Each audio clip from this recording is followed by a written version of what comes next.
If you're not where you need to be financially, then you can't go hire and leverage these other people in these other roles. Okay. But then I also will look through the task, and I know what tasks we can get done by a virtual assistant, and I know what tasks we need to get done by a human, and I know what tasks the agent needs to do.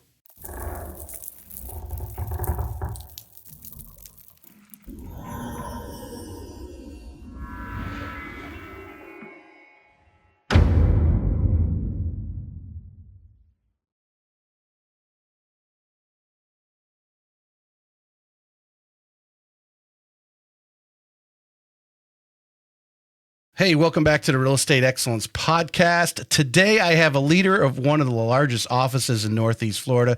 He is admired by the agents that work in his office. He's only been in the business for about 6 years, but quickly asked to take advantage of the challenge of being a market center team leader for Keller Williams St. Augustine. He's the ideal person to speak of challenges agents are having today, and specifically the recent changes in the industry. He has some of the most successful agents in the region and some of the newest agents in his office. Let's welcome this dynamic market team leader, Russell Nicholson, to the show. Thanks, Tracy. Appreciate it. We got going, and I don't think I put any extra juice in that coffee, but I felt like it was coming out my lips there. For me. Specifically, there we go. That's our keyword. Glad you can make it on, because I think some of the things we've been talking pre-show here is vital for what's going on. You're over a large group of agents. You're seeing them every day. You're hearing their pains and so forth, and how they're and of course, what you say is about 140 agents. You probably have 140 different ways they're doing their business. Yeah. Not only with the buyer broker agreement and so forth, but just doing their business in general. And to get a little piece of that, maybe even we're just talking a little bit about teams and so forth, what your teams are doing. But ultimately, you are the tip of the sword when it comes to creating this culture in that office. Yeah. So what I'm seeing a lot of is people that are not afraid of change in this market are the ones that are actually growing. They're actually still hiring, still growing their teams, or still growing their business. And the ones that really got so timid or worried about what's going on, we're actually seeing some people retire. And we're actually seeing some people get out of the business or want to merge their business with somebody else that's not afraid of what's going on. I never knew you really could get out of the real estate business, so especially if you've had some success, right? I thought you you have some success, you keep doing it, and then you can do it till your 80s, till your body can't get up out of bed anymore. Brain doesn't work. Yeah, exactly. Exactly. Yeah, we actually have some people that are retiring, and we actually have created a couple programs about how we keep income coming in for their business. Mm-hmm. So where they can go retire, and they can take whatever length of time that is, if it is forever or if they come back in. I don't think anybody ever stays out of real estate for too long. Since we're kind of on this subject, would you agree, you've been in the business about 6 years. You've seen people that have been obviously in the business, 20, 25, maybe longer. Obviously, you're dealing, with a lot of people who've only been in a couple of years. But I kind of have the opinion a lot of agents don't actually look long-term until they've been in it a few years, 6, 7 years ago. Hey, you know what? I'm making a good living out of this. Now I need to look at it longer term. But they've already bypassed. I remember when I was interviewing George Pottencombe with Christina Welch's team, and his regret was, he didn't work his warm circle early in his business. Yeah. And how important it is to get off to a good start, but also you got to be looking at that long term, because that whole database of names has value if you're working it regularly. Yeah. So I'll say one thing I teach people when they come in. So people coming into real estate today are probably best primed to go take market share and have a big business. But my theory on this is if you don't work people that you already like and they already trust you and that you already know, when they start seeing you have success with strangers, they don't think that you want to work with them. So they get into this perception that maybe I wasn't that close with him. He hasn't called me. He hasn't invited me to his client. Or they're selling bigger homes. He likes to do. Oh, he doesn't want to work with me because my house is only 500 and he just sold a 1.5 million. Perception like, oh no, what 100%. Yeah. So work in that sphere and work in the people that you like, know, love, and trust. If you're getting into real estate today, that's the most important place to be. Mm-hmm. I still have people that come in and they want to run to internet leads. And I'll say, open your phone. You've got 1,800, 1,900 contacts in your phone. Yeah. Why are you running to run to people you don't know? Imposter syndrome. Oh, yeah. Because that's what they really have is like, well, I'm in real estate. I'm learning all this stuff. I went to Keller Williams. I've got this, organization around me to help me and so forth, but they don't see themselves good enough to call on. Yet they feel like their people that they like, love, and trust are going to call them out. You've only been licensed for 1 month. I don't want to use you. Mm-hmm. But it's actually the opposite, because those people want to help you grow if they want to support your business. Yeah. Yeah. So, calling on those people and working that database, that's fundamentally the most important business you can have for years and years and years. That's the one you can sell. Yeah. Well, there's no doubt there's people, because your family, they're going to do business with you. There's people because their family, they're not going to do business. Exactly. Especially in my world on the mortgage side, I see their credit and stuff. The real estate agent doesn't necessarily see that. Yeah. But, there are some touchy situations, but you've got to start trickling on those who are not, hey, I'm going to see if they're going to stick with this. So I'm not going to do business with them right now, but you're hopefully going to get their next deal because you are sticking with it and you are keep reminding them that you do want to do business with them. Right. Yeah. Right. Yeah. Yeah. I mean, there's a lot that goes into it. But in new agents, they have an advantage because a lot of the agents that are in the business now that I'm hearing or talking to, they kind of have a fear mindset. Mm-hmm. And if their brokerage wasn't training or they weren't understanding the resources or reading the documents that are coming out or just getting back to the basics of real estate, they're struggling. Yeah. There's a lot of agents out there that are struggling right now. Yeah, I think you're 100% right. There's a huge advantage right now. It's kind of like AI, right? Haven't been talking about AI recently, but it's growing every day. But it's not so far forward that you cannot say, hey, you know what? I want to focus on how to use AI in my business, and in a month or two, be up to speed with everybody else. Yeah. And I think it's the same way with these changes to jump in and go after. There's a lot of brokerages, like I said, they're not using the contracts properly, not filling them out properly because they're not going to trainings. You're going to leap bounds if you just take some time and go to these trainings and so forth to get up to speed. Yeah, pick up the phone and call somebody or start practicing contracts and just figure out what's going on. We're in a phase right now where we're just collecting all the data of what other brokerages are doing around us because some people took a strong stance on how they were going to operate or how they're going to do business. Yeah. And we were not expecting everyone just to not use the Florida Association of Realtors contracts, right? With NEFAR contract sunsetting, everybody should just be using Florida Association of Realtors contracts. And some of them are just leaning towards using one of the 3 or 4 documents and not all of them. Right. So it's been interesting, but the market is what the market is. We've got to sell homes. We've got to help people. Well, it kind of goes back to something we commonly talk about is, how good is the broker you're with? Mm-hmm. How good is, everyone, can be young and fresh and get in the business, and maybe they're a great broker for 5 or 6 years, but if they're not staying out in front of their people, they're falling behind. And as you know, agents move from a place to place if they're not getting value there. And I think when it comes to the documents, what is the level of your broker? Yeah. Which I would have to say I probably would be, because I was thinking about myself there for a minute. If I was a broker and had all these document changes, I would probably be a loser right now because I would try to find what's the path of least resistance and just use this document and get there, right? Yeah. But that's not going to help all the different agents doing their business the different ways. You've really got to train across the spectrum of what's available. What's available, yeah. Mm-hmm. And kind of what we were talking about a little bit pre-show is that we've had 3 to 4 trainings every month for 1 hour to 4 hour session, just planning for all of it. Yeah. Not making a decision on using one document over the other. Let's just train and plan for all of it. And when time comes, we can close these transactions. We can help each consumer. We're not trying to limit who we can help or how we can help them. Right. And I just said, so the listeners, I assume you're specifically talking about, the 3 different buyer broker. You kind of have the one we call. I had David Heekin on, and we were talking the one nighter. And then there's a medium level. You graduate up to the more serious. Yeah. Yeah, it's that same concept. Am I going to work for this person for one property? Are we going to go around town and look at a bunch of stuff? Is this an agreement that we want to have because this person's not ready today? Right. Is this 6 months? Is this a year? What's that look like? And you've got to give the agent that where they're at in it. Maybe they are right now just really good at selling the one nighter because that's they feel comfortable with that. They're not putting pressure on it. But as they start graduating up and start taking the next bite, they say, well, it's not so hard because I'm doing a really good job of showing my value to get the full commitment. Which is where we've been on the list side for a long time, right? You could have 3 listing agents come over right now, and one wants to list it for a flat fee and help you at all.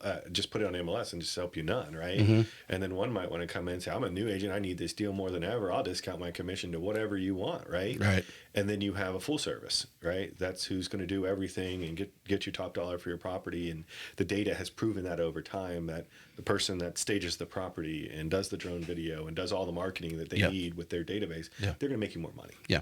And the point being is you got to be in an organization. It's not necessarily the broker, but having the people that are there to support you, to give you, train you on all these tools that's what they're doing while you're still selling property. They're out learning what everyone else is doing and bringing it back to you. Right. Yeah. So we kind of put our entire group together and we're in a data collection stage, right? So we haven't developed best practices yet. That point where we will start typing up best practices, how we're going to do it, what brokerages are doing what, how that works. You get enough transactions going and what's working on. All right. So we jumped out ahead there. I want to get a little background on you. And so everyone listening gets a little background on you and how you got to where you're at now, which I think you mentioned to me, you text messaging, you're now actually leading up the Daytona office as well. Yeah. So I've been, interimly filling in Daytona. So let's kind of backtrack a little bit there. So 2018, I got the license. I've got a Florida real estate license. But my family's been doing real estate in Orlando for my whole life. Okay. So 2 uncles been selling real estate, development stuff, commercial stuff. So I've had some mentors that have been in the business, but not residential side. Okay. And so 2017, Sarah Rocco gives me a call and she said, hey, just to give you a heads up, you and your group of friends have sent me 8 referrals this year. And it'd be really nice if I could pay you on these. Can you go get a real estate license? And she's like, I don't want you to go get a license. I don't want anybody else to get a license. And I said, well, jokingly, like, I'm going to get the real estate license. I see this opportunity. Like, let me take advantage of it. So what were you doing prior to that? Because your LinkedIn just mentions Keller Williams. What were you doing when Sarah called you? What were you actually doing? So my brothers and I actually owned airport parking lots. Okay. So we leased land near the airports, and then we sold parking spots. So we did RV storage. We had eventually started a mechanic shop. We had a transportation company. Okay. So I had my 2 brothers and one other business partner, and we moved from Orlando to Jacksonville, north side, and we had leased 7.5 acres. And portion of it was paved, and then portion of it was just kind of a gravel lot. Right. And then we just shuttled people to the airport and ran a business, right? And it worked out pretty well. And then in 2017, I started to make a transition out of that business. We ended up selling everything off and closing everything up. And that's when Sarah Rocco and I kind of sat down, had a pretty serious conversation.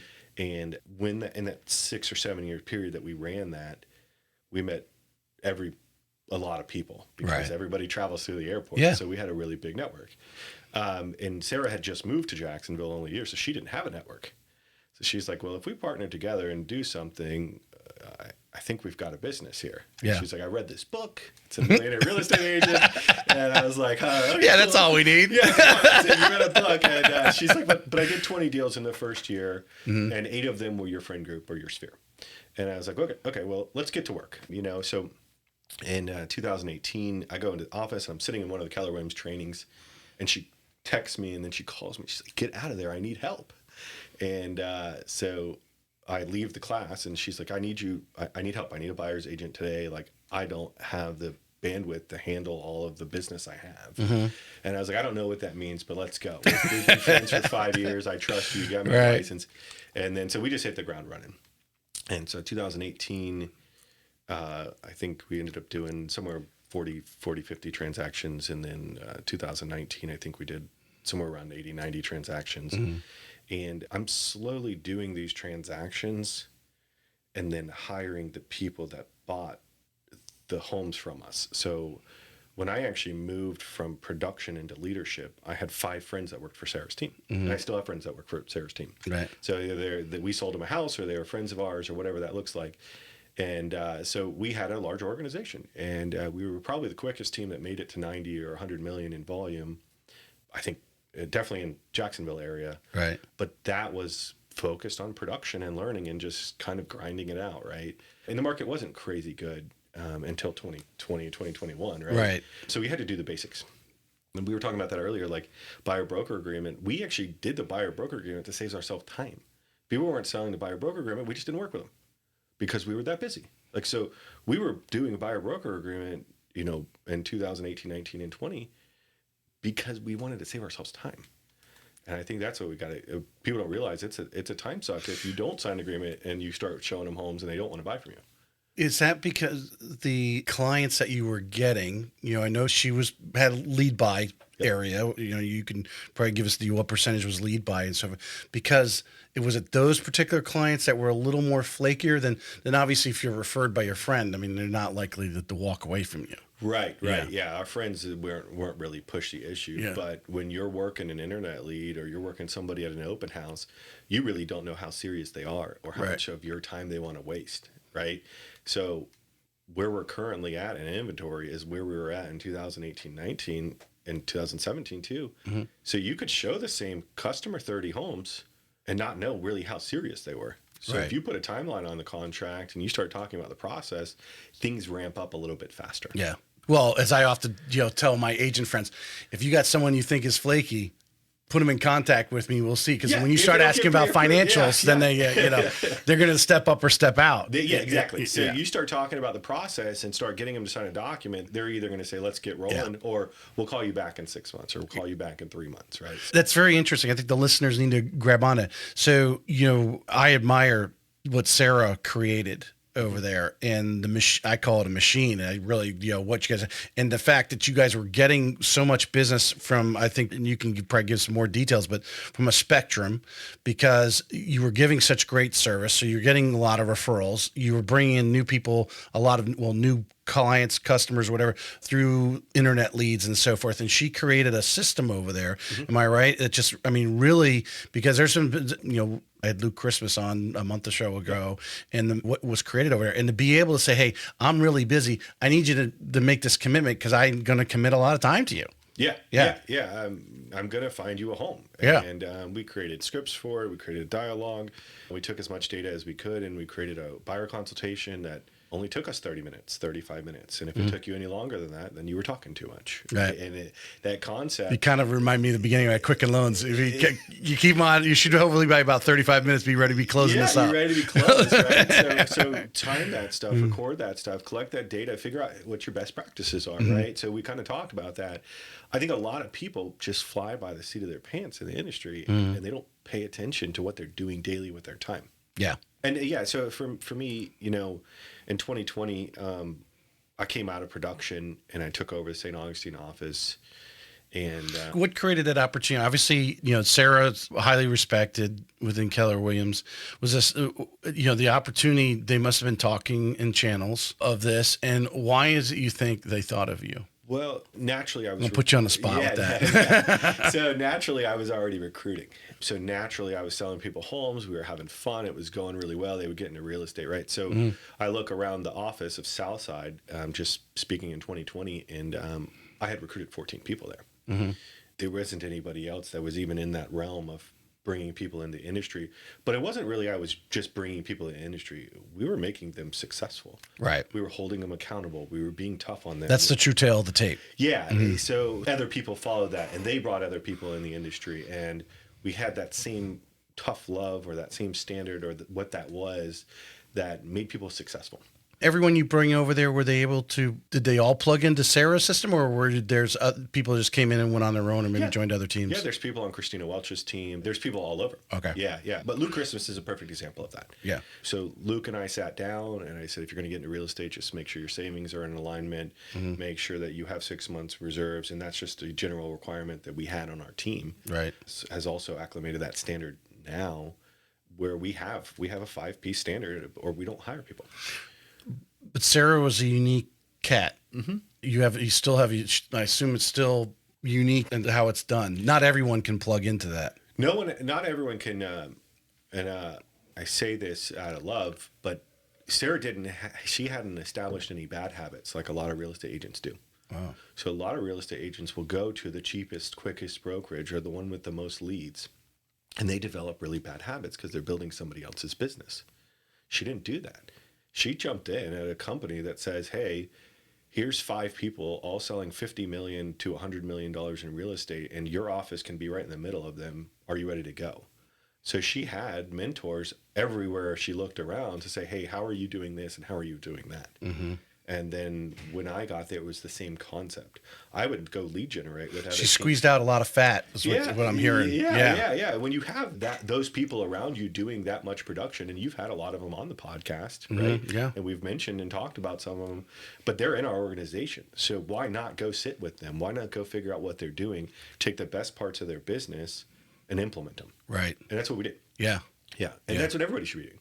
I mean, I don't know why everybody isn't doing that. Well, when I visualize the way the Rocco team is run, I mean, there's other brokerages, team leaders that run a real tight ship. And I don't think everyone that comes into this business, wants to be on that tight ship. Not everyone wants to be coached by Bobby Knight. I'm a Bobby Knight. Yeah. You know what I'm saying? Yeah. I see her as Bobby Knight to me. Yeah. Because she's very to the point, and gonna tell you like it is. Yeah. Yeah. Yeah. And that leadership style is also not my leadership style either.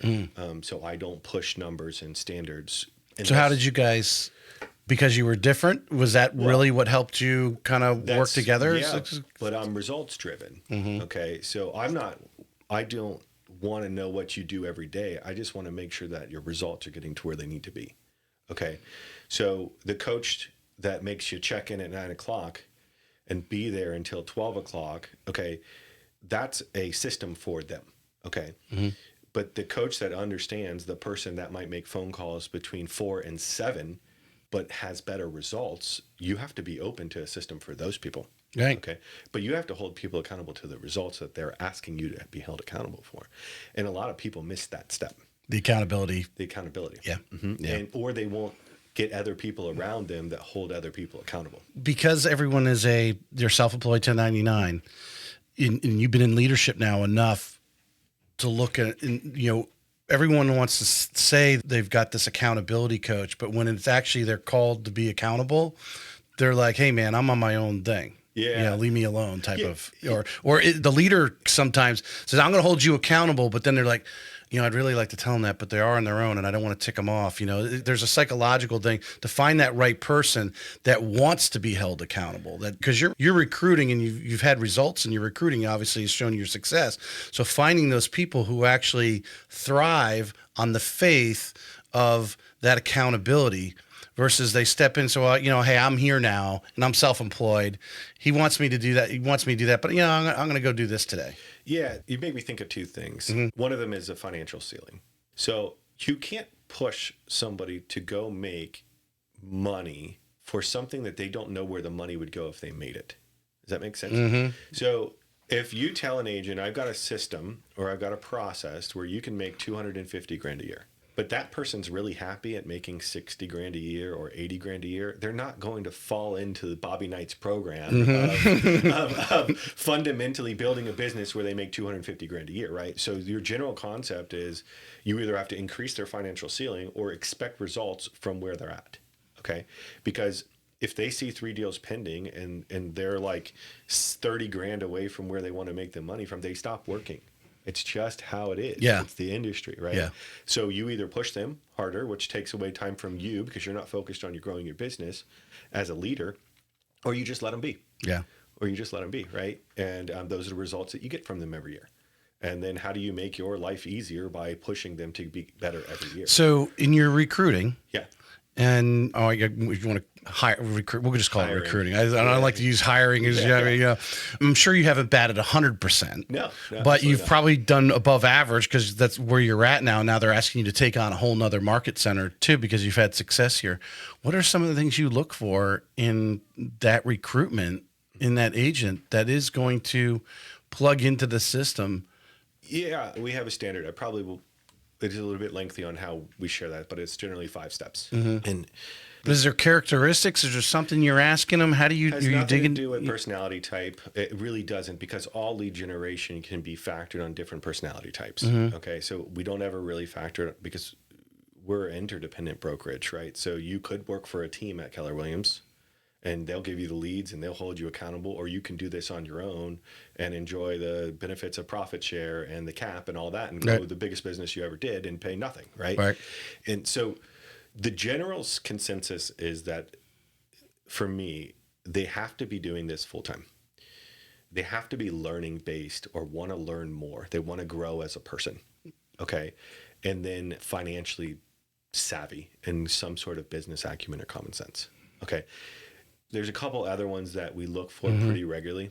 But for me, if somebody hasn't already established really bad habits in business or life, then I can generally get them to success. And most agents, they come to me and they're like, I want to make 100K. I'm like, okay, perfect. We can do that. What do you want to do after that?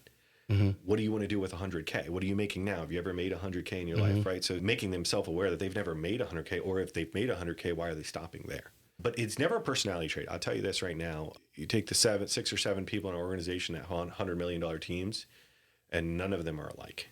None of them are, they all work hard, but they have the same business acumen. They have a database. They have a financial ceiling that lets them get to where they need to go. But personality type, none of them are the same. Interesting. To give them that, you know, like you said, go beyond. Like you ask them that, well, you want to make 100,000? Okay, yeah, we can do that here.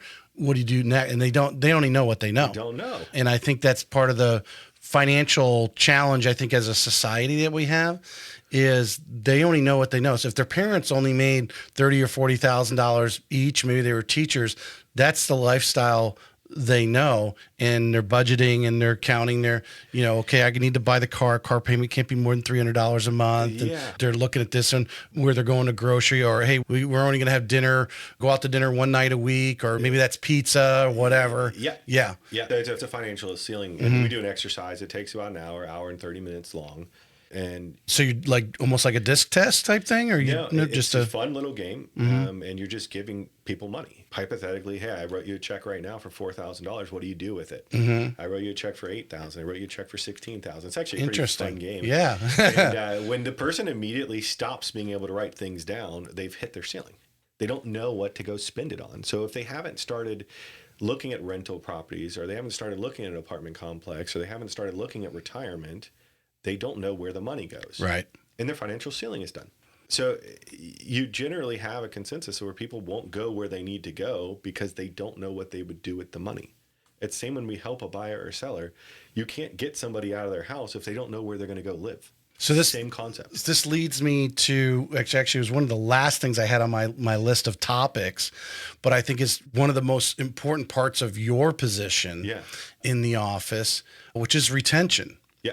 And to me, when that leader, in this case, broker, wherever the offices is no longer adding value to their life in all different respects. It could be they're not adding value and training you on the buyer broker agreement. It could be as simple as that. But I do notice some of the more successful brokerages have a more of what you just got done talking about, which is their lifestyle, changing their lifestyle. As we know, real estate has changed a lot of people's, and we'll probably speak to a lot of it. A lot of people who are making great money don't just jump into real estate. They may buy real estate, but they don't become a real estate agent. No, and they don't run a business either. Yeah. They come to real estate because of a change in life or whatever. And now I've had many corporate America people that for 15, 20 years worked at corporate America, came into real estate and are making a lot more money than they ever did in corporate America. And they were at high level jobs. Yeah. It can change your lifestyle. So tell us a little bit, because it sounds like from what you're telling me, your culture in your office is to grow these people. There's a lot of some personal development in here, and obviously on the financial side. Yeah. Well, it's impossible to go from making, just say, 200 to 300 grand a year to making $2 million or $3 million a year and having an organization, a business, without learning leadership. Right. So agents that come to us, or agents that are at our brokerage now, the reason that they've stayed there is that because everybody around them is, for the most part, in a growth phase. Okay. So if you're running your current business right now and you're stuck at 5 to 8 million in production, okay, at 5 to 8 million production in any agent's business, that's a single agent, they're by themselves. Okay. At about 8 million to 12 million, or 8 million to 15 million, depending on your price point, your average sale price, you generally have to hire your first person. Okay. Whether that's transaction coordinator or an executive assistant, you have to fundamentally get help. Yeah. Okay. or you just start losing that family time and the enjoyment in life, and your cup kind of gets empty. Yeah. Okay. And then what generally happens is people from 15 to 25 or 15 to 30 million, you were kind of talking about this before the pre-show, but these lids, these are natural lids that people get stuck at. I was actually at the lid at 8 million, the single agent, but go ahead. So You're on the topic. You didn't find the right person to help you with Yeah. leverage, okay? Because you think you can do everything yourself and no one can do it better than you. Right. Well, if you find, I'm going to plug Sam in here from OpSuite because she's one of my go-tos. Yes, had her on the show. Yeah, Awesome. So Yeah, it's Sam great and what she's doing. I are building an administrative benches for people that get to certain levels. Okay, so whether that person's at 100 million, they can call me and say, hey, I need this person to do this in my business. So we're building a fundamental operations bench for our people. So in Atlantic Partners, we have 725 agents. And our goal is to make sure that they don't have to go out into the hiring pool and waste all of the time in the world trying to find the good talent. Yes. So we already have the talent interviewed and on the bench for them. We can just plug that talent in. Yeah. And so the general consensus is the lid gets stuck at 15 to 25 million again, depending on average price point and what they do. And then they can't break from 25 to 40, 25 to 50 million until they start focusing on sales hires. And that's when you have to hire a buyer's agent. That's when you have to hire some sort of showing assistant or somebody to help you in the sales production. So if I simplify this down, the first step's around 8 million, which I always said 7 to 9 million. Yeah. I know this personally. Yeah, I'll tell you why afterwards. Because you did it. Yeah. You're needing that assistant. You could still do a lot of the, but you need someone to take that load off, the paperwork, the extra stuff, marketing kind of things. Stuff, yeah. Get you, but at 15 million, you feel you're roughly tapped out as far as open houses, showing times, really spending quality time with your clients out there. Now you're getting more referrals. You're having to dish them off to other agents versus keeping them in-house. In-house, yeah. So what generally happens is, so to work, the hours that it takes the sales brain to work a listing is somewhere between 7 hours and 12 hours per transaction, right? So once you've went to the listing, you got the listing, everything else you're doing is from the computer. You're not, unless you're doing showing the property, agent assist for the property, but it's generally somewhere between 7 hours and 12 hours. So to take a buyer intake right now, to get a buyer into a home and close a transaction, you're looking at somewhere between 38 and 45 hours. Are these national statistics or have you narrowed it down to the region? So I generally pull this data from Market Leader. So they're tracking the lead from when it's been developed out, but you can track this on Zillow. Zillow has the same data. Zillow's data was actually interesting because when somebody put in their name to start looking for a home on Zillow to when they actually closed in the search was 19 months. So that means you have to stay in touch with them for 19 months. But actually from when they start looking at property, so the day that they actually physically come into the agent's world, not the internet world, the agent's world, that data is generally 38 to 45, 47 hours per buyer. So when you talk about that 15 to 25 million separation, to get to 50 million, you're just leveraging buyer's agents to save yourself that 40 hours per customer time because you can't make more time, but you can leverage more of the people. So that's the general consensus of why people can't break 15 to 20 million because they don't give away their buyers. They don't give away the buyer time. You don't give away entirely. You just don't go run around and show every property and do everything. Right. You have leverage. Yeah. So that's one of the things that Sarah nailed right was letting our group go run the buyer side, and she just focuses on listings. It gives us leads. That agent that wants to control everything. Yeah. Like I said, how do you pull them off of that? I mean, imagine you've coached some of these agents, you've seen it, you know what's on the other side. How do you help them make that first step? What are you guys doing at Keller Williams Atlantic Partners? Yeah. So, I mean, it's generally because that's a big step for them. That's like, a lot of people jumping out of the nest. So a lot of real estate agents, especially the ones that have quick success, they think that they do everything better than everybody else. Yeah. Okay. And they get a little bit of humble pie and realize I'm dropping the ball maybe over here, I'm dropping the ball here, or I'm not focused on going to grow because I've got 7 buyers right now and I'm running around town, right? So the general consensus is we go down and I have a task list of 185 items that you could be doing in real estate today and what that looks like. And we've collected that data over time. And I asked them, are you doing this? Are you doing these things, right? And if they say no, then that's what I put into their business.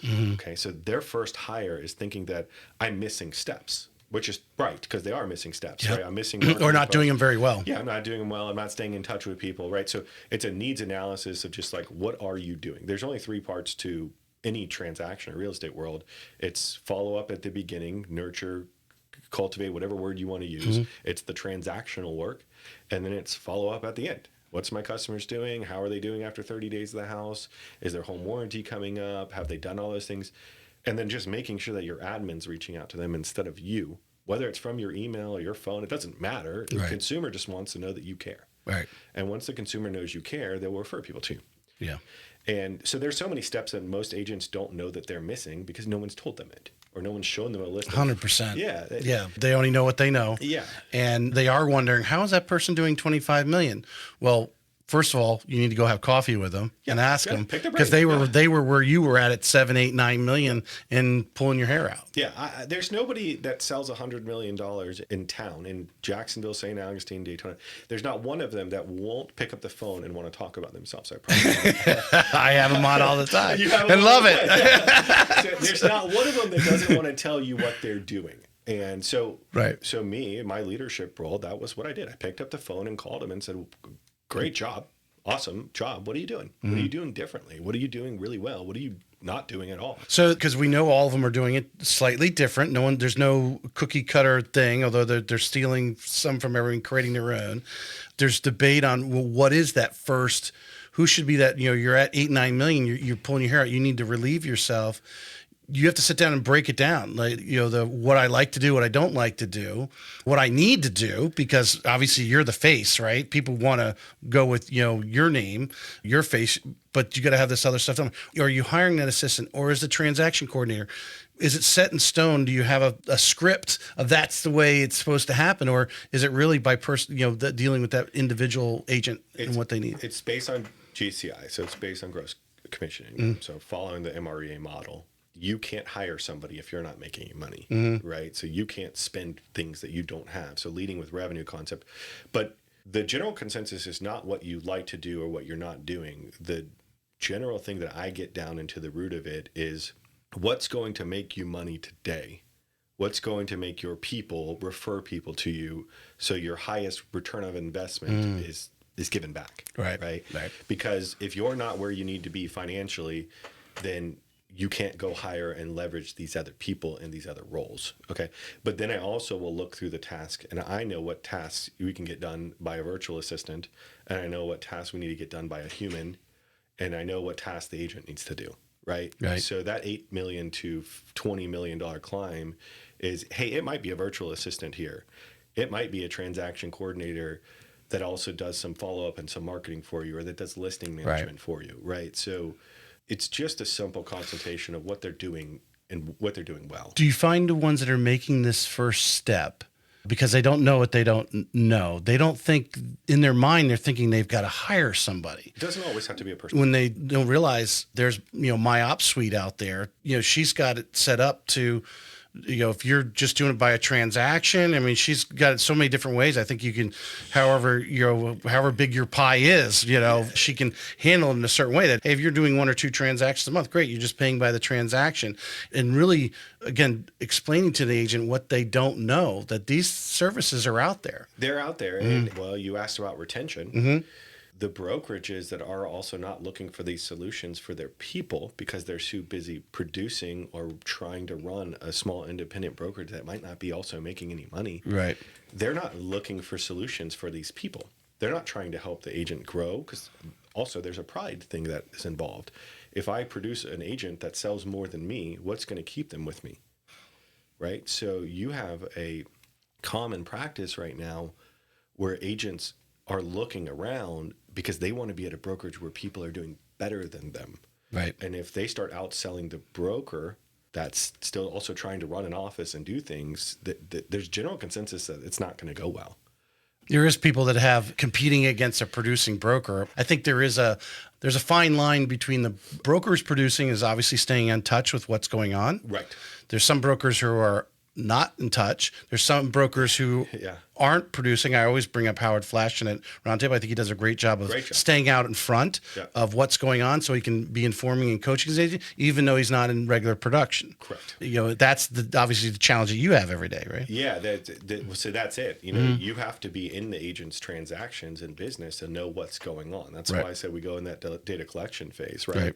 Our brokerage is set up a little bit different because we have a managing broker that's in the transactions with them, but one's going well, one's not going well, right? And then you have a team leader that runs and helps hire, recruit, train, consult, right? So my primary function is to grow the agent's fundamental business, and then you have a managing broker that works on the brokerage transactional issues. Yeah.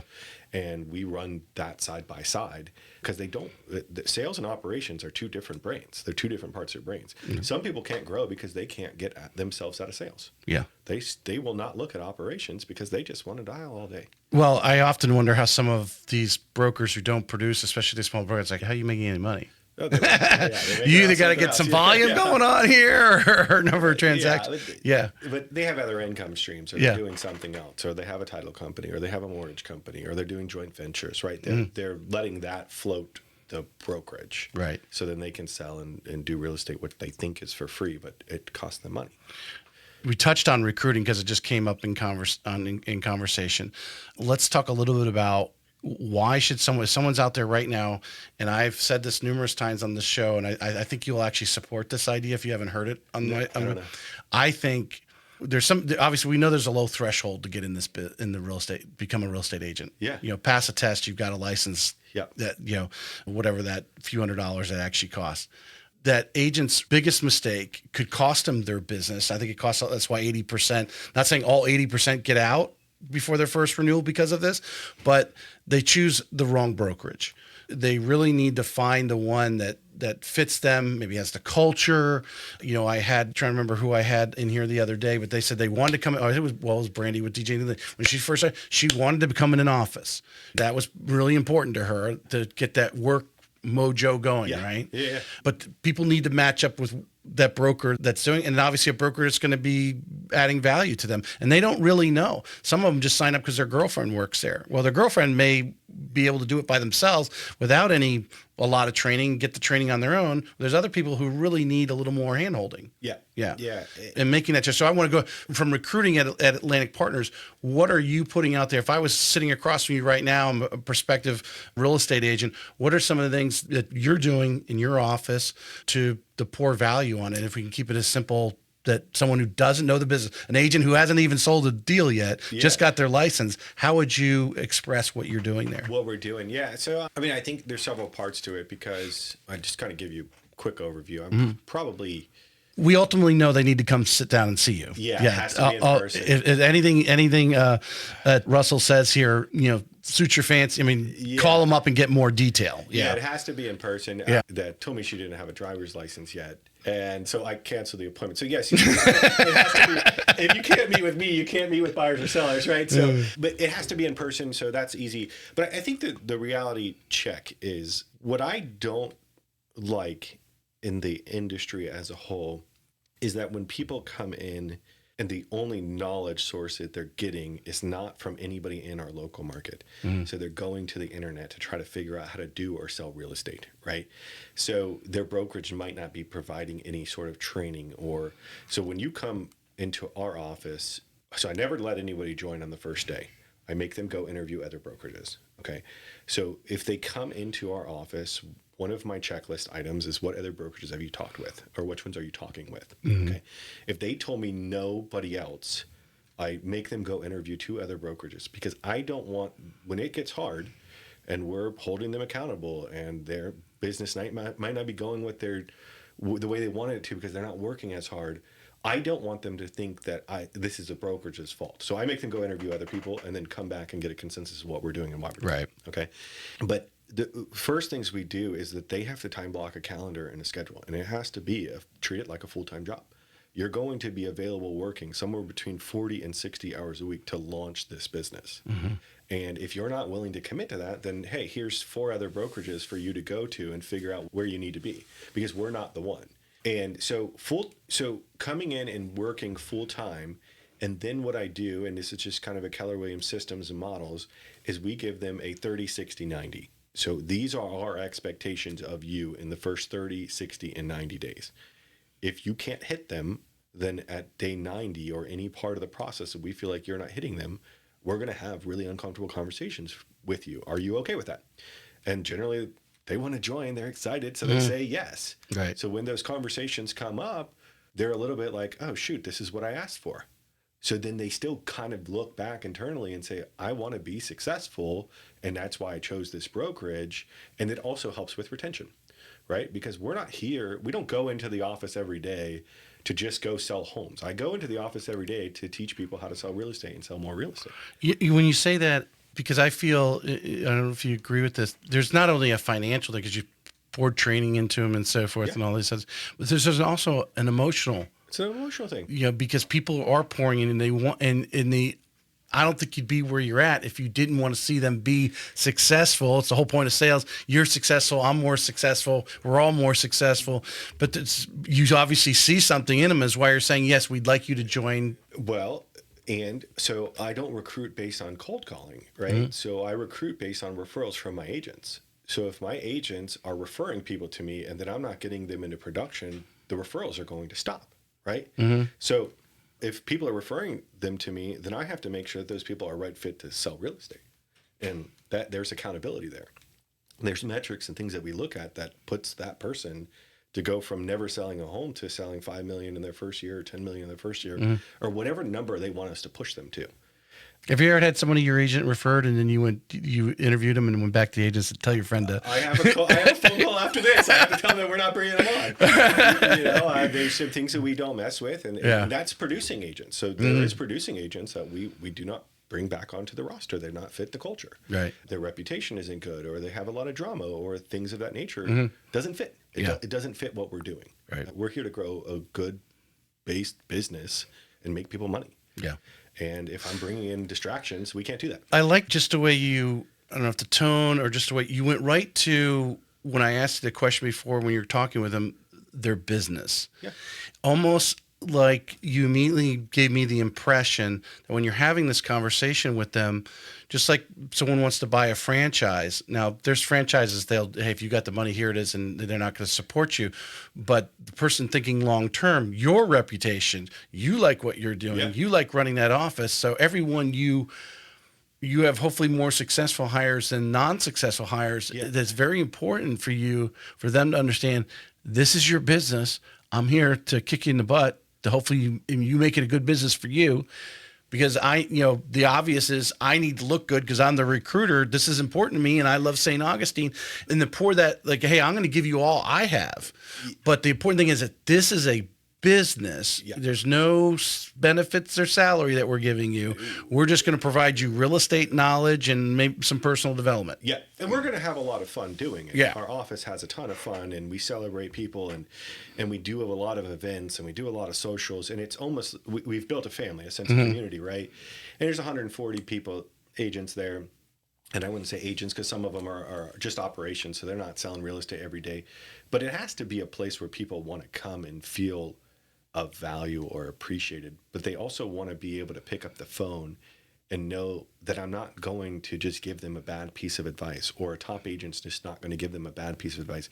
We're giving you our experiences of what we've done, so you don't have to go do it again. Right. People are still in real estate trying to reinvent the wheel. Why? Why?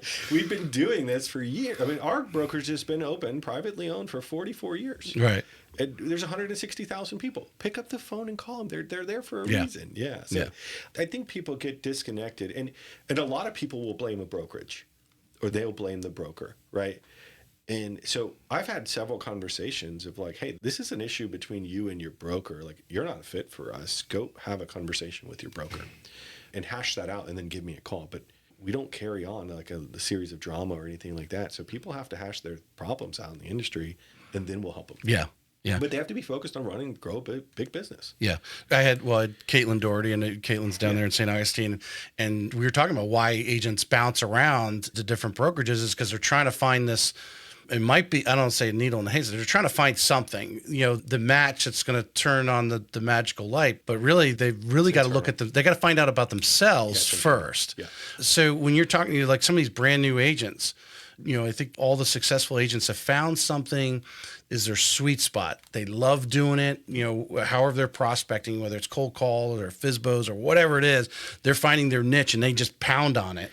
How do you help them? How does your team, and I know you've got a lot of experience down there, leaders they're training to help some of those new agents find what it is that they're really good at as far as in the the prospecting area? Yeah, so we do have a personality assessment test. Okay, so it's called KPA. Yeah. And generally if somebody's struggling, but I think that they have a lot of talent, I'll have them take it. And there's two different versions of it. One's a 15-minute version and one's a 45-minute version. And it's kind of like the disc, okay? But when you actually think of real estate as a whole, and this is another one of those things that I'll draw up on the whiteboard and let them narrow down what it is and what it looks like. But there's really only 7 ways to prospect, okay? Because they all kind of tie in with each other, right? So if you're going to do open houses, you better agree that you want to start farming somewhere. Okay, because you can't just go do open houses in different neighborhoods all the time and expect to see. You go hungry. Yeah. You go hungry, right? So you got to be okay with door knocking, and then you got to be okay with doing mailers once you've sold the house, you've got it under contract. So those 3 go together, right? So I build that platform together for that agent. What's their finances look like? How many mailers can they send out? What neighborhood do they want to be in? Is the neighborhood good to do farming? And then you have another series of cold calling. Okay, so if you're going to cold call, you're going to do FISBOs and you're going to do expireds, and you might work some internet lead base that you bought from whatever internet lead source. Because you're good on the phone. Yeah, because you're good on the phone. Yeah. But you also are probably not that good in person until somebody sees value in you, right?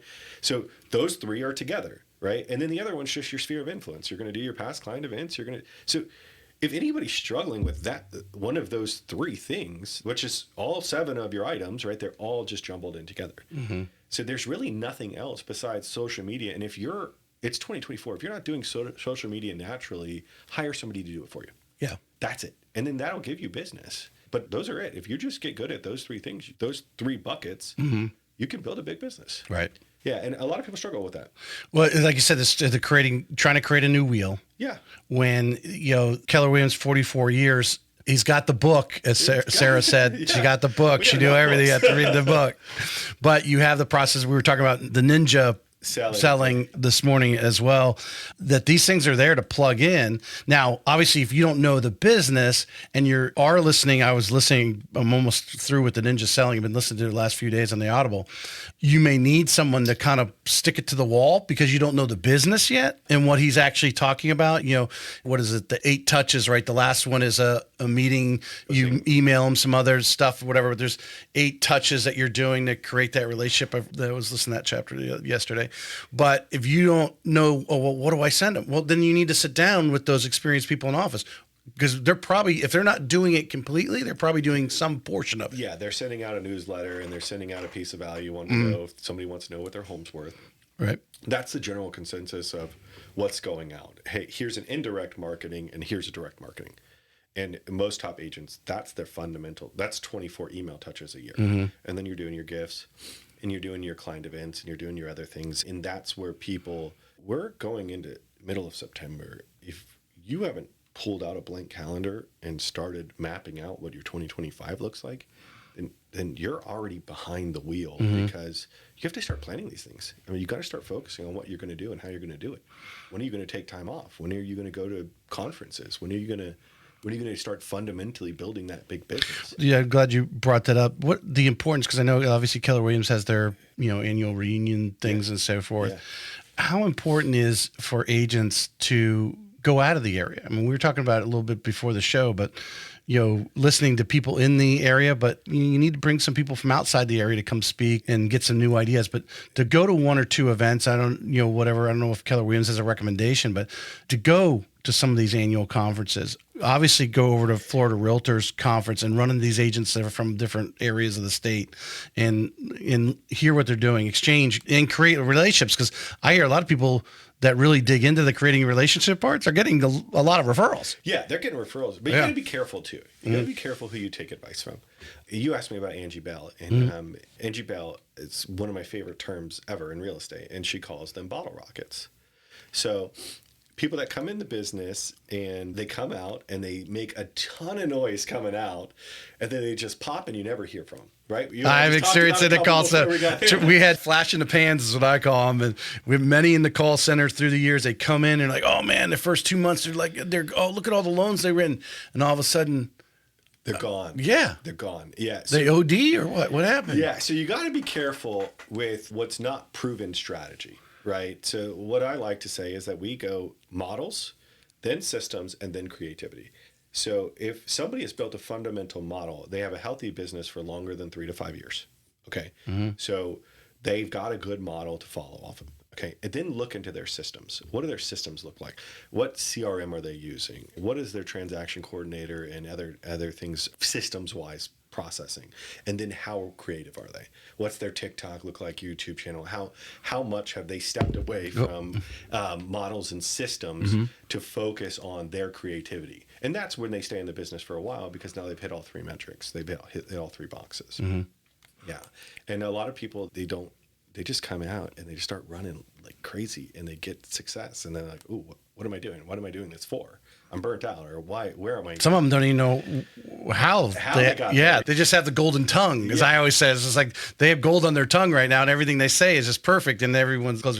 I'm going to take 1 minute to help my sponsor here of Remy Graphics. Nice. And you guys ought to look into Remy Graphics because, one, she's local out of Nassau County, but she makes these great mugs for you. These are laser engraved. They will do one-offs. So you're doing a closing, and you want one of these mugs that say John and Sally, welcome to St. Augustine or whatever. She will do those. She makes other laser engraved gifts, remygraphics.com, and there. But check it out because they do have other laser engraved gifts, and I think they're perfect. If you don't know what to give at closing, they will never throw away something that has their name on it. So put their name on it, and no, they will never throw it away. Put your name on the back, though. But challenges right now that you're seeing, and it doesn't necessarily be right now. I don't want to be right now because I think you're seeing regularly. You probably have agents come in your office, and when they walk out, you're like, oh, okay, that's the third one this year. The challenge that new agents are having, and obviously some need a little more coaching, right? They need a little more, encouragement, whatever it is. Because I imagine it's part of your culture. There's people that come in sometimes and something's happened in their life and they're down and they just started this business and, what's going on? What are you seeing? Well, obviously we don't need to know about the personal challenges, but the challenges that they're having with the business.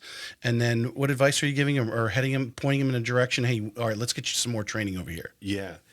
Yeah, so I kind of go into a session that I sat in right after Mega Camp, so middle of August. Keller Williams brought in a gentleman named Steve Murray.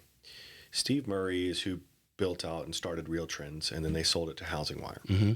So Steve comes in, and we do a 5-hour session with him, and currently there's about 25 brokerages that are actually buying other brokerages in the country.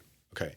So your Compasses, your ones that are just have a lot of public money being pumped into them, they're trying to purchase brokerages, right? There's 1,100 independent brokerages on his desk for him to mediate the sale of. That's what he does now. He tries to mediate the sale of these independent brokerages, okay? The most common theme of why the independent brokerages were going under or why the agents were leaving them and going somewhere else or starting their own thing was value proposition, okay? Not brokerage value proposition. It's that the agents don't know why anybody would use them. Okay. So this NAR lawsuit made a lot of people check back into reality and just say, I'm not really that good of an agent, or my value proposition's not big enough. People aren't going to pay to use me. So they kind of got a little bit of like, I'm out. Very good point. I'm out of here. Right. So when you talk to the most common agent or in just general of even running this podcast, people have to find out what their value proposition is, right? Like what makes you stand out from the rest of the agents in the area? Or what makes your brokerage stand out from the rest of the agents in the area? Or what makes you stand out as a person against everybody else, right? So a lot of people in this goes back to my imposter syndrome. It's imposter syndrome. Yeah, a lot of people, it's not so much that they need training or coaching or accountability. Sometimes they just need to figure out why they're doing this. Why are you waking up every day and coming into the office? Right. What's your value proposition? Why would I use you over me, right? Or why would I use me over you, right? Mm-hmm. And a lot of people have to figure that out. And if you don't figure that out quick, people aren't going to use you because you're not telling anybody about it because you don't know it. Right.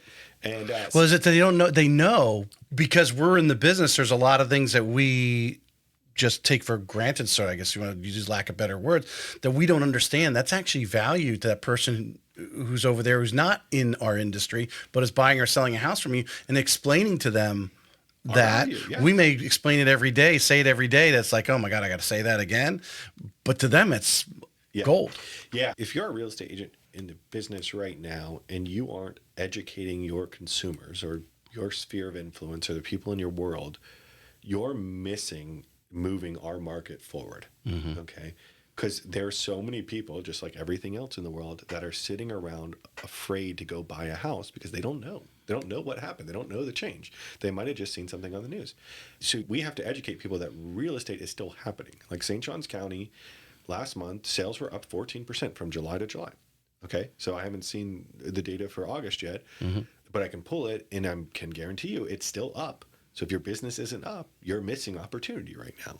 Our office is up 37% this year, and it's really hard for us to even get to that number because we're a very big volume sales office. We're going to do about 500 million this year, and that is all. We're not growing an agent count. We're just growing our current core agents, right? Some people are, like I said, you have people that are moving or retiring or moving to Jacksonville or moving to South Florida. So our agent counts relatively stay the same. It's 140, 138 to 142 is kind of where we teeter.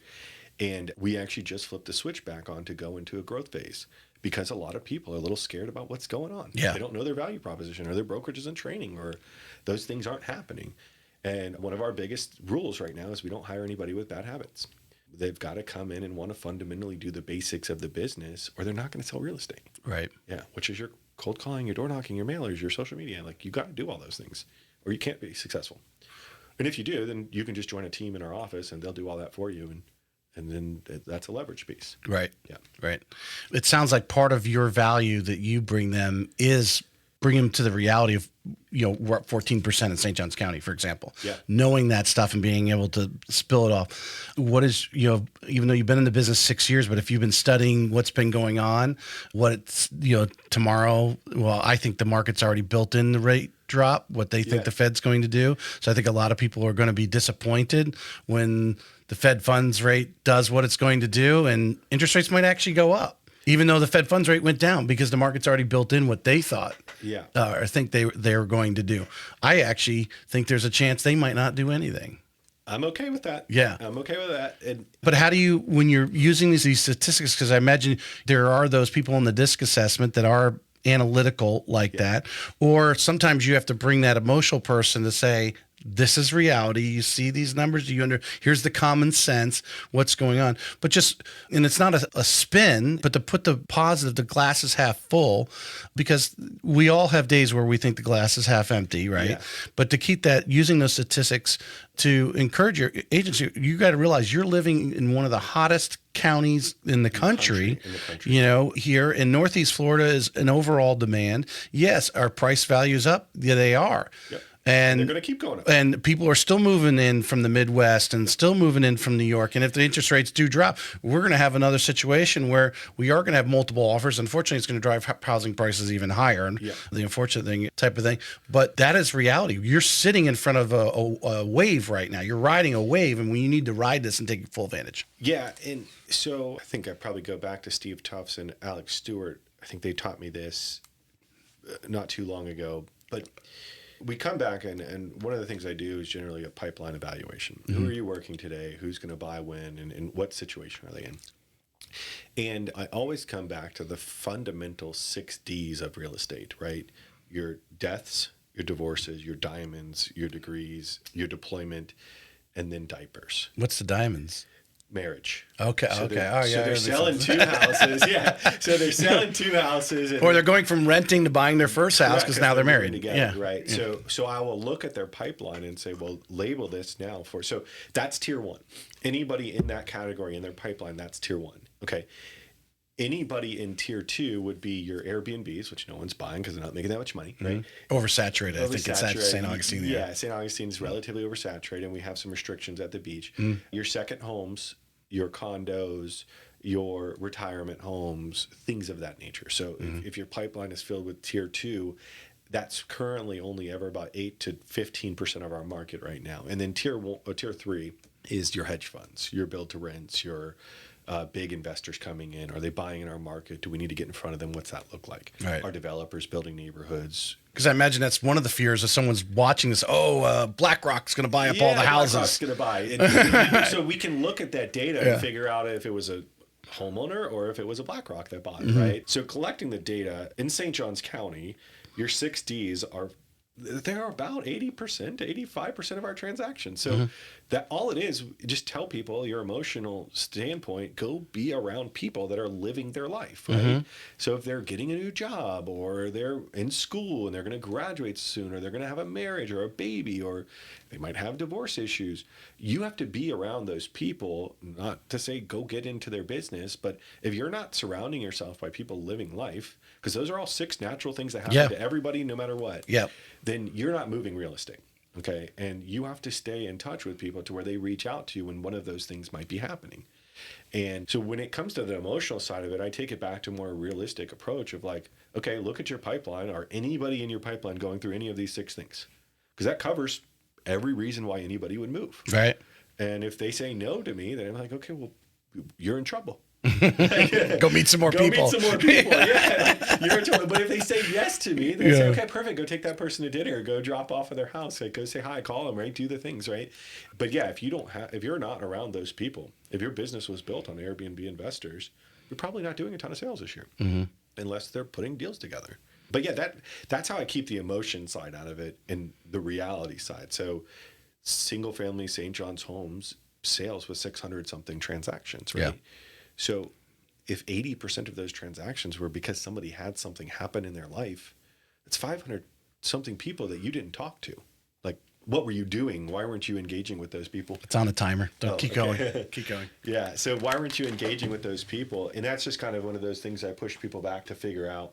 Does that kind of answer that? Yeah. Because I think when you have 140 agents in your office, you've got 140 different personalities. They're all different. Yeah. Hopefully, some of these team leads take a couple chunks out for you. I've got Noah Bailey's group's got 18, 20 people. So when I consult with Noah Bailey, it's what do you need? What talent do you need? What recruiting do you need?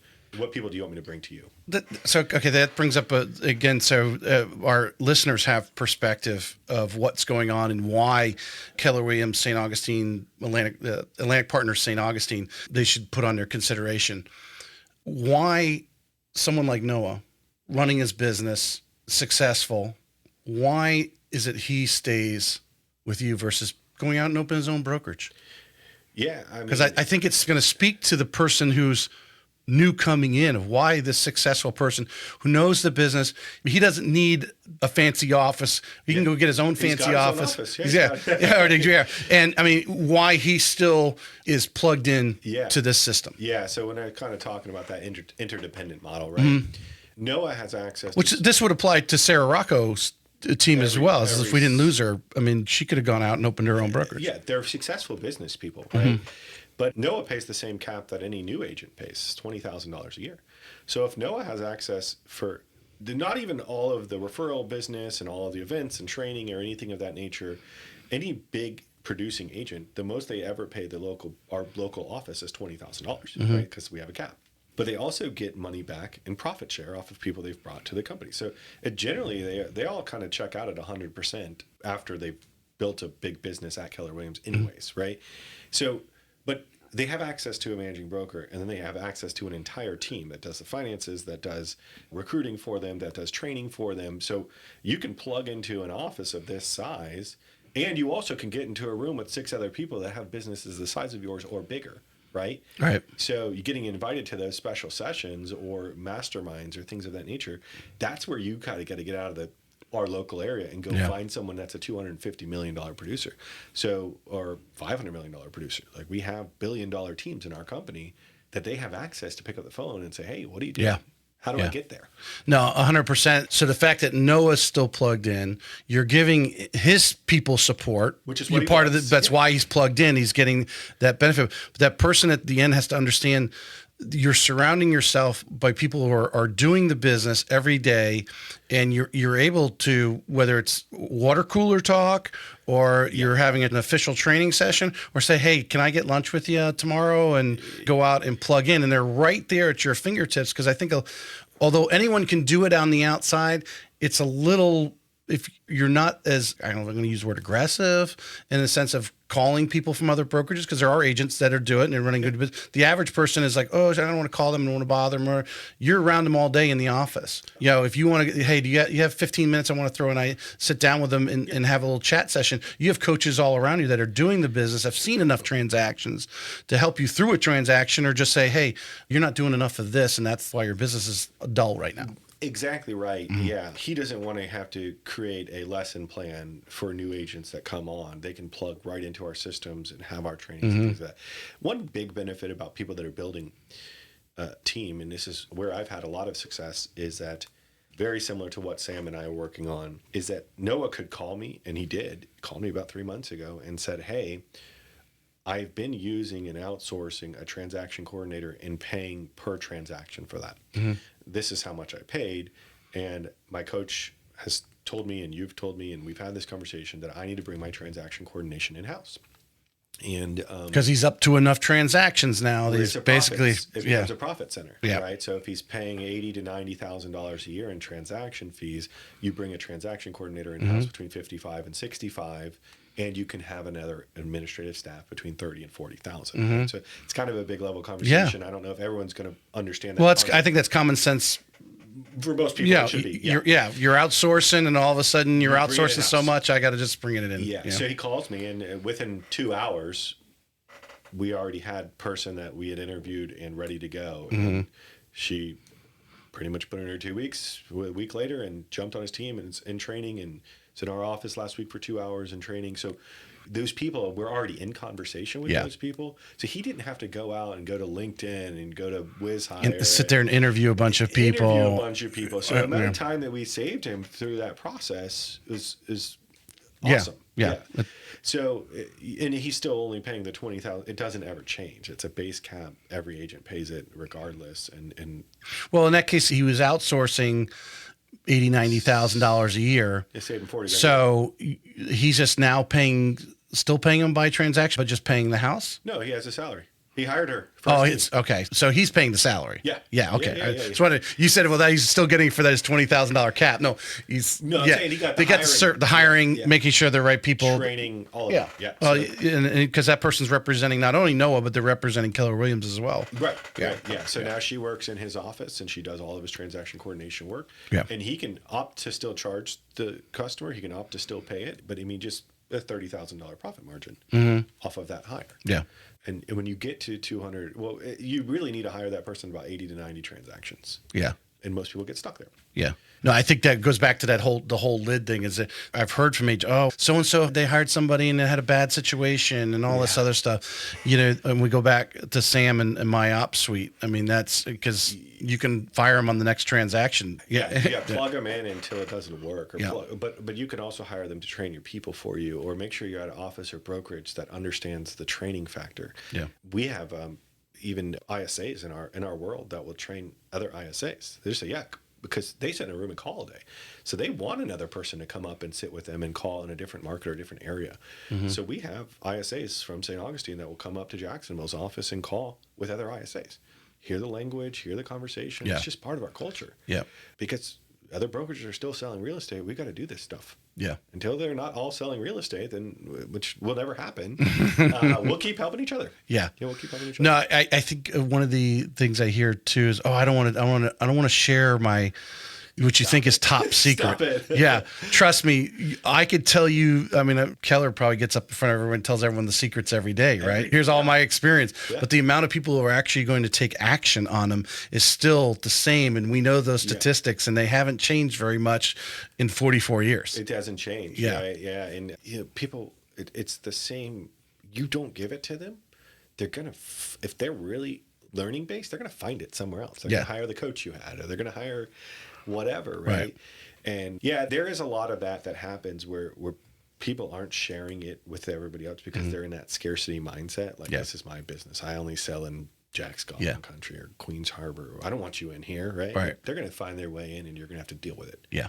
And that's real estate. You just go get more market share. We've been going about an hour and 20 minutes. Is there anything else you want to add on here? Else. We talked a lot. So I'm sure you'll chop it up and do your thing. Yeah. Well, I think the important thing is those who are listening, they hear where you're coming in. I can sense your passion is a word I could say. You're deeply engaged in the business because, like I said, from the statistical data to even the ideologies of how you are on top of what you're doing there. And I think hopefully the listeners got that. I think they did. And anyone wanting to learn about you and whether or not they want to come with Atlantic Partners in your office in St. Augustine and now Daytona. Yeah, even if they don't want to join, I mean, anybody can call me and I'll give them advice. We're in a big real estate landscape, and I think the thing that a lot of people are missing right now is that you got to work a little bit harder to be successful. You've got to be okay with getting out of your own way. Like you said, I got stuck at the 8 million, 9 million. I promise you, I can hire somebody to do a lot of what you do and train them in 3 months, and they'll take a lot of those things off your plate, right? So I think the biggest thing I can say to the entire podcast that's listening or industry is just personal growth and work hard and just get out of your own way. Yeah. Most people are in their own way, and they can't do anything because of that. Yeah. Yeah. They're afraid to take that leap. And it's not, and the thing is, leaders like yourself have taken that next leap. How do I advance my break through that lid? And people like Sam out there, she's going to make that step so easy for you because she knows the step. She was being drilled. As she explained when she was on, she was there on Sarah's team and then, as the operations head, and knows the step that these people are going through. So she's made it so simple. Yeah. Yeah, she was in the trenches with us when we went from building a 20-unit transaction to 200 units, right? Yeah. And it wasn't the fact that we all kind of were in there together and doing it every day. It's that we always found our way into a room with somebody that was smarter than us as a team, and then we collectively would debrief together. So we're like, hey, this person's doing this at this level. This person's doing this at this level. Let's put this all in an email, and when we get back home or when we get back to wherever, we now know where we need to go grow and what we need to do. Yeah. I'm going to make my last statement because that, the egos were in check. The egos were checked at the door, as my buddy Tom Reber likes to say. You checked the egos at the door and you came in and said, what is this person doing? And actually broke it down and pulled out the best slices of that pie. And that's what's made you great at what you do, because you were able to, not everyone can actually understand, actually break it down right down to the molecule level of what is actually going on that's making this happen, and being able to put all those molecules in together into a successful book that you're talking about. You're talking about. Yeah, we're good. Yeah, thanks, man. I appreciate you. It. Thanks for coming on. Definitely. This may be it for today's episode of Real Estate Excellence, but we both know your pursuit of excellence doesn't stop here. To connect with the best of the best and really take your skills to the next level, join our community by visiting TracyHayesPodcast.com, where you'll meet more like-minded individuals looking to expand their inner circle and their personal experience. That's available at TracyHayesPodcast.com.